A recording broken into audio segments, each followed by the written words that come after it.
Hi guys, UK Guns here. So in this video I'm going to be talking about Section 2 shotgun certificates in the UK. I've actually already filmed this video once where I kind of spoke about both firearms and shotgun certificates and the application for those, but it ended up being really long and just not quite what I wanted. So I'm just going to do this video about shotgun certificates, and then I'm going to do a separate video about firearm certificates. Just to make it a bit easier and clearer for people. A few things before I really get into the bones of it. Although the correct terminology is of course a shotgun certificate or a firearm certificate, they are colloquially referred to as firearms licenses or shotgun licenses. Even the government in some of their publications and information regularly call them licenses. So before you keyboard warriors start telling me off for calling it a license, yes, we all know it's a shotgun certificate. Well done, but they're commonly referred to as licenses. So I may use that terminology at times, but just so you know, it's a shotgun certificate or a firearm certificate, not a license. But we do refer to them as that, and many people do, and that's fine, really. So, what is a Section 2 shotgun certificate? Well, that is a certificate that's issued by your local police force that gives you authority to possess shotguns.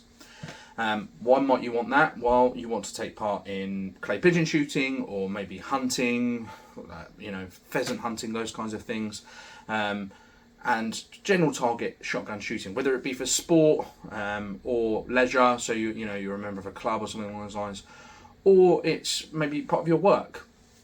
You might be a gamekeeper or something along those lines.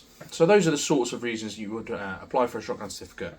However, you don't technically need a valid reason, unlike with firearm certificates, and like I say, I'll talk about those in a separate video, where you need good reason. You need to provide justification for why you're applying for not just the certificate, but for each firearm that you're requesting.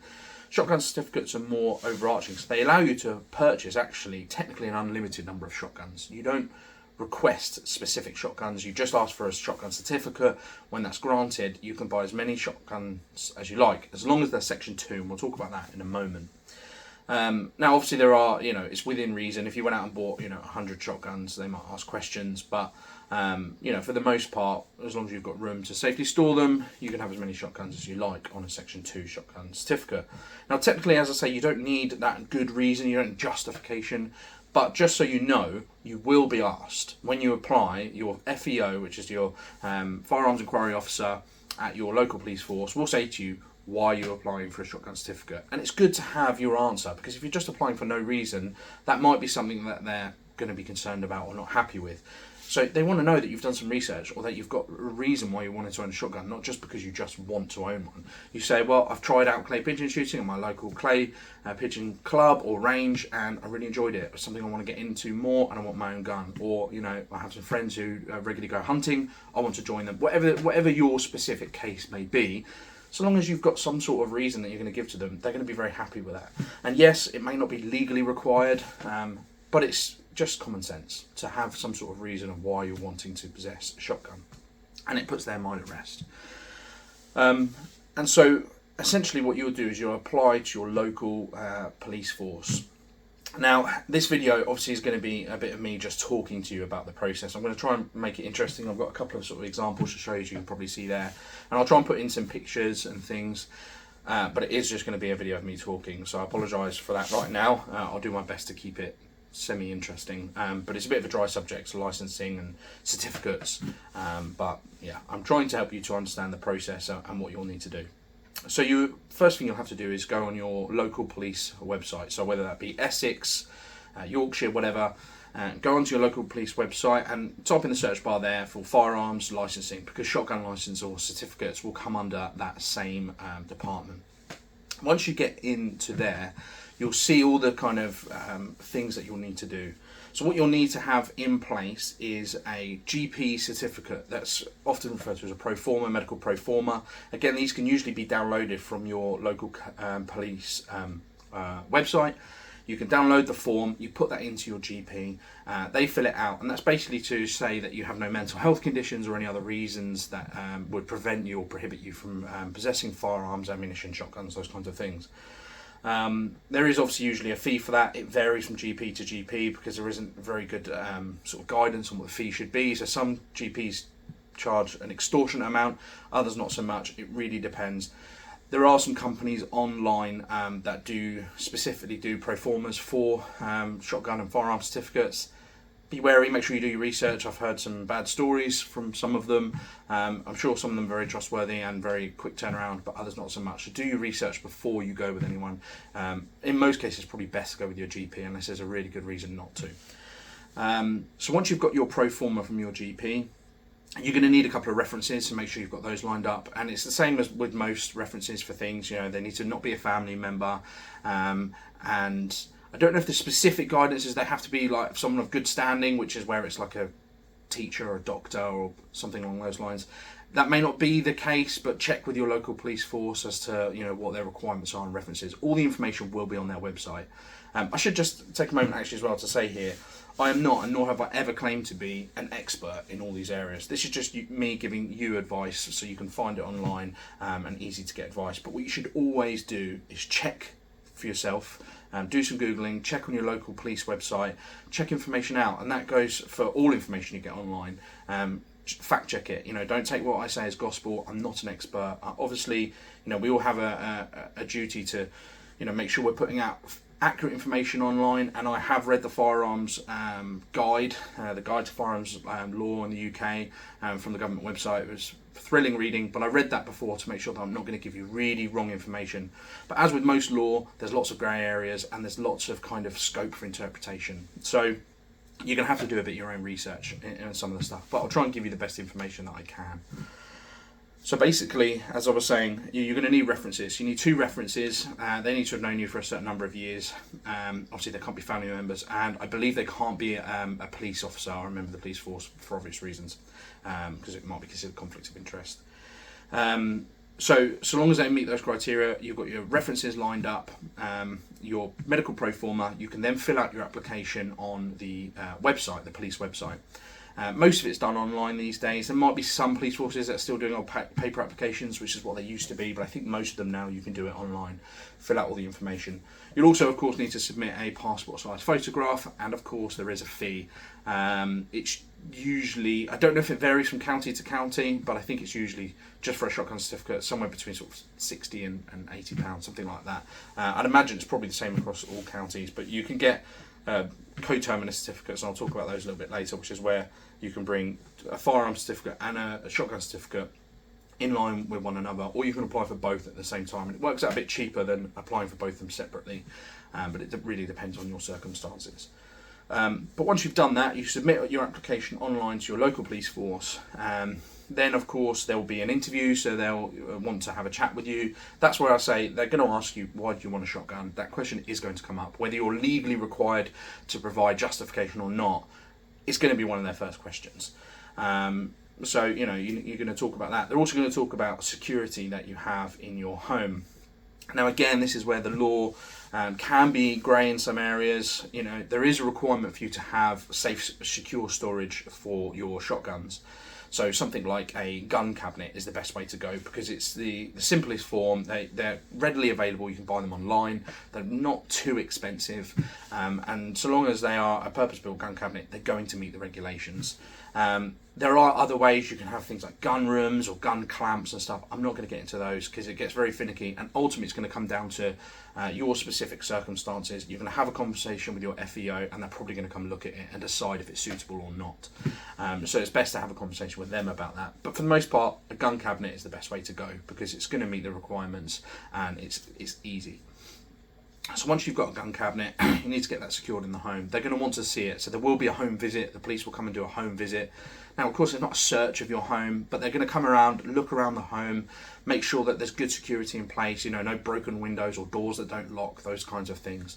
They will also take into consideration things like your local crime rate. So, in particular, house crimes or burglaries and things in your area. You can find that information online if you're not sure.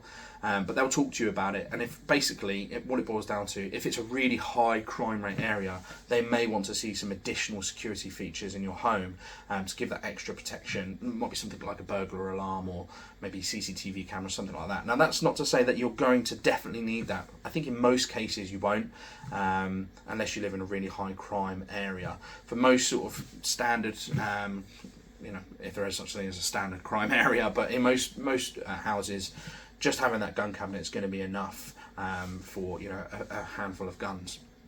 But again, your FEO, when they come around, they'll talk to you about all of that.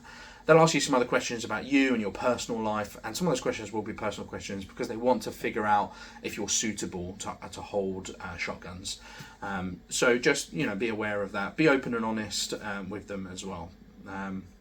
Once you've done all of that, if they're satisfied, and this process can take many months. I know of people it's taken well over a year. Sometimes it can be quicker. It really depends, and it varies from force to force depending on which county you live. But once you've done all of that, then you hopefully will be issued your Section 2 Shotgun Certificate. And what that then means is you can go out and buy shotguns and Section 2 shotgun ammunition. Now, what is a Section 2 shotgun? Well, I've made a specific video on Section 2 shotguns, which is available on my channel. I'll put a link in the description below, so you can go and watch that if you're not sure. But just very briefly, it's essentially something like this. So what this is this specifically is an over-under double-barreled shotgun. You can get what's called a 2+1 shotgun on a Section 2, which is something like this. So this is a semi-automatic shotgun, and the reason why it's called a 2+1, again, I'll go into it in detail in my other video, but just briefly, is because you can have 2 rounds in the magazine tube, which is under here, and you can have 1 round in the chamber. So some people call that a 3-shot. Well, yeah, technically it is, but that's including a round in the chamber. So really what the law is saying is that it can only hold 2 rounds in a magazine, or 2 rounds as with this gun, which are both in the chambers, essentially in the barrels. So 2 rounds in a magazine is the maximum capacity, but you can of course have a 3rd round in the chamber, which gives you a maximum of 3. But what the law is really getting at is 2 round capacity in any magazine tube. And then, of course, your 3rd round in the chamber. So 2+1 is how they're normally referred to denote it's 2 magazine capacity and 1 in the chamber. Or something like this, which is a double-barreled over-under shotgun, or you can get side-by-side shotguns as well. Those are Section 2. So on a Section 2 Shotgun Certificate, you can basically own as many of these as you like. Unlike firearms, where you have to request each particular sort of specific firearm you want to own, and again, I'll get into that in a separate video. With these, you don't. So you could go out and purchase 2 or 3 of these, absolutely no problems. Because you might want different lengths, maybe you're going to take some friend shooting or whatever, or maybe you want to just try different stuff. You might have some different calibers, you might have 410, 12 gauge, those kinds of things. And you can do that. And the same with purchasing ammunition. And of course, again, I'm sure there'll be some keyboard warriors that will say, well, technically you don't need a license to hold shotgun ammunition, and that is true. However, the Firearms Licensing, or the Firearms Act, does state very clearly for RFDs, registered firearm dealers, that you must produce a certificate in order to purchase ammunition. So you're going to have to show that you have a shotgun certificate in order to purchase ammunition. But technically speaking, in the law, you don't need a certificate to possess it, but obviously you're going to have a certificate if you've got the gun and therefore the ammunition, so they go hand in hand. So all you'd need to do is go to your local gun shop, show them your shotgun certificate, and you can buy shotgun ammunition. Now, what about storage of ammunition? Well, shotgun ammunition is slightly different from firearm or Section 1 ammunition in that it doesn't legally have to be stored in a safe. So Section 1 ammunition does have to be stored in a safe, and again, I'll talk about that in another video. But Section 2 ammunition doesn't legally. Now, of course, best practice, and it is on the firearms guidance, is that you should keep all ammunition, including Section 2 shotgun ammunition, secured away in a locked cabinet or something along those lines. But Section 2 ammunition is quite big. A box of 25 rounds is quite large, and a slab of 250 is a big old hefty box. Most people aren't going to have safes big enough to store certainly large quantities of that. So it might be a case of you've just put it somewhere that's safe in your house, that's out of the way, out of sort of plain view. It shouldn't be on the kitchen side, but somewhere tucked away out of the way where it can't be accessed is reasonable. But ideally, it should be in a locked cabinet or a locked cupboard, something along those lines. So you want to secure it away. And again, when you're transporting your firearms, your shotguns, they should be kept secured in a gun bag, and then ideally in what they call a load compartment or load carrying compartment of your vehicle, i.e. the boot. Somewhere out of the way, it shouldn't just be slung on the passenger seat, something along those lines. And that's pretty much the crux of it. It's a whistle-stop tour, I know, but there's really not. I don't want to get into all the nitty gritties and all the grey areas. Like I say, there is lots of things that you can think about when it comes to licensing. But shotgun certificates are a good entry into shooting sports in the UK because they're quite easy to obtain. They don't have so many hoops that you have to jump through. Yes, you do need a medical pro forma, you do need references and those kinds of things. There is an interview and you need your cabinet and all those kinds of things. But it's still fairly straightforward. So it's a good entry. If you want to get into shooting sports in the UK, I really do recommend getting a shotgun certificate, going out and just doing some clay bashing or whatever sport you want to get into. It's a good way to get into it initially. And essentially, it helps you to find a way into other sports as well. And you might find things that you like, and you might go in certain directions. And although having a shotgun certificate doesn't guarantee you a firearm certificate, the two are separate and they will both be considered on their own merit. So getting a shotgun certificate isn't going to improve your chances of getting a firearm certificate, but of course it does lend some weight to your suitability and those kinds of things. But there are some separate rules when it comes to firearm certificates. So again, I'll talk about it in a separate video. When it comes to the license itself, any shotguns you purchase must be listed on your certificate.